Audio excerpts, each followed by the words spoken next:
Hey YouTube, Matt the Lore Master here. Today we're going to go over classes in the 2nd Ed Dungeons & Dragons system. Okay, so classes are broken down into 4 different groups: the Warrior, Wizard, Priest, and Rogue groups. Under the Warrior category we have Fighters, Rangers, and Paladins. The Wizard category has General Mages and Specialist Casters. Under Priest are Clerics, Druids, and specific mythos casters. And under Rogue are Thief and Bard. So, to get a class in the 2nd Ed, you have to qualify for it based on your stats. Each class has a primary stat that it requires, and some of them have additional stats required. I'll go over those as I get to them. So, first one we start off with is Fighter. Fighters only require a 9 in strength to get their class, and have very few class bonuses due to that low requiring stat. So, fighters get additional attacks per round at levels starting at level 7 and then at 13. Doesn't get much boost, but does get a little bit of a boost. They can also specialize in weapons, which we'll cover when we get to the proficiency section. And they have a group of followers they acquire after reaching 9th level. Yep, that's all they get, because they're your most basic class. Paladins require a 12 strength, a 9 constitution, wisdom 13, and charisma 17, with the charisma being their primary stat, as is strength. Notably in this system, you have to be certain races to be certain different classes. Fighters can be any race, where paladins can only be humans. So, the Paladin's special abilities. The Paladin can detect evil intent up to 60 feet, receives a +2 to all saving throws, is immune to disease, can heal by laying on hands, can cure disease, is surrounded by an aura of protection, and when using his holy sword, has a circle of power.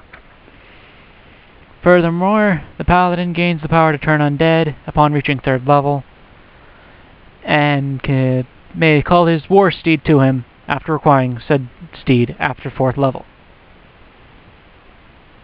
The Paladin can cast priest spells once he reaches level 9. And because of all these good bonuses, the Paladin has them offset by bad things. The Paladin may not possess more than 10 magical items. The Paladin never retains wealth. He must tithe. Paladin does not get a body of followers as a fighter does, and he may only employ lawful good henchmen, or those that act as if they were lawful good. The Ranger, available to humans, elves, and half-elves, with the requirements of 13 strength, 13 dexterity, 14 constitution, 14 wisdom, with the primary stats being strength, dexterity, and wisdom. Okay.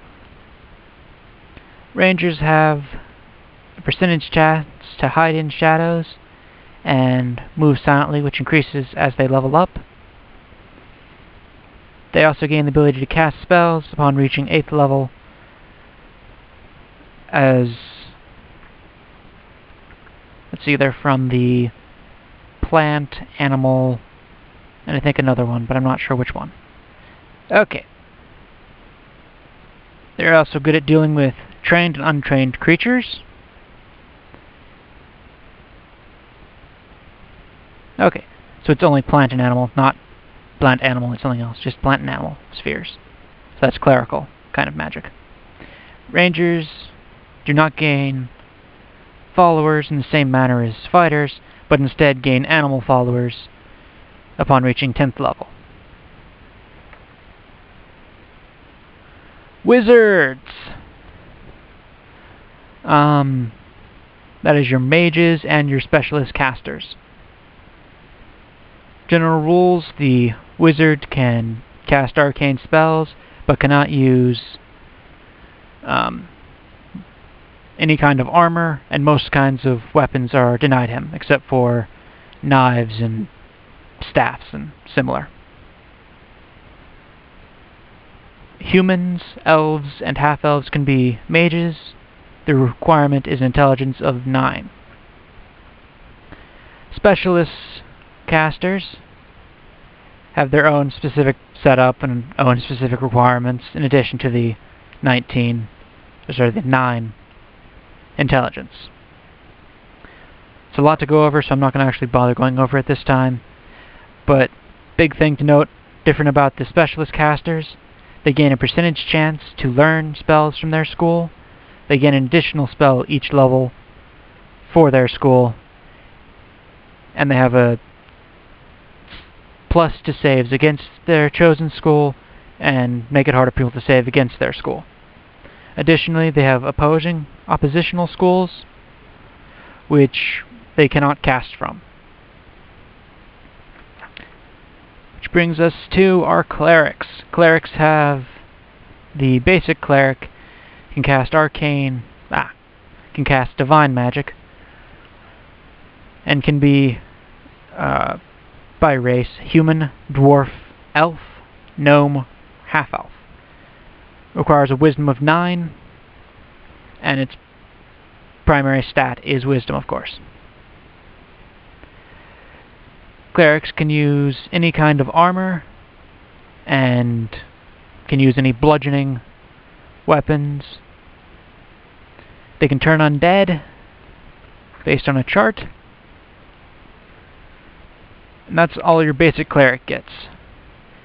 Your specific mythos casters are more restricted on which spells they can cast and less restricted on what weapons they can use. Additionally, they may get granted powers,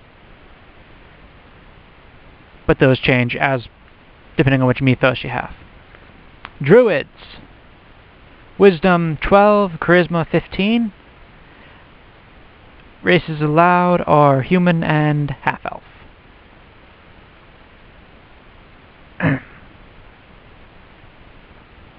A druid may only cast divine spells from the spheres of all, animal, elemental, healing, plant, and weather, and has minor access to divination. Okay, special abilities. Upon reaching 3rd level, he can identify all animals and plants with perfect accuracy. He can pass through undergrowth without leaving a trail at 3rd level. Learn languages of woodland creatures starting at 3rd level, and 1 additional for every level thereafter. He is immune to charm spells cast by woodland creatures, and that starts at 7th level, and he gains the ability to shape change into reptile, bird, or mammal form 3 times a day at 7th level. Druids cannot turn undead. The rogues. That is our thief and our bard. Thief requires dexterity 19 and is allowed to all races. All races. Thieves get the ability to pick pockets, open locks, remove traps, move silently, hide in shadows, detect noise, climb walls, and read languages. These are done on a percentile table, adjusted based on the way that the thief chooses to distribute discretionary points among them, which he gains at 1st level and each level thereafter. These skills are further adjusted by the character's race and class, and also his armor. Okay, thieves additionally have a backstab ability, which increases from ×2 at levels 1 through 4, to ×3 at 5, ×4 at 9, and ×5 at level 13 and above. They also have the ability to speak in Thieves' Cant, which allows them to communicate secretly in front of other people. At 10th level, they may attempt to use scrolls with a 25% chance of failure. Thieves gain followers upon reaching 10th level, and I believe they're also limited in the kind of armor they can wear, as that will damage their thieving skills. So, our last one in the list is Bard. Bard requires a dexterity of 12, intelligence of 13, and charisma of 15. Bards gain a lot of good free stuff, including a free literacy in their starting language, and free instrument or singing or dancing. At 2nd level, a bard gains the ability to cast arcane spells, and has, starting at 1st level, a percentage chance to climb walls, detect noise, pickpockets, and read languages. And these are adjusted similarly to the thief abilities, being distributed as the bard sees fit. Bards can influence the reaction of NPCs. They can bolster their allies, and they have the ability to identify magical items. Okay. Yep, that's that. Last thing for classes, multiclassing and dual classing.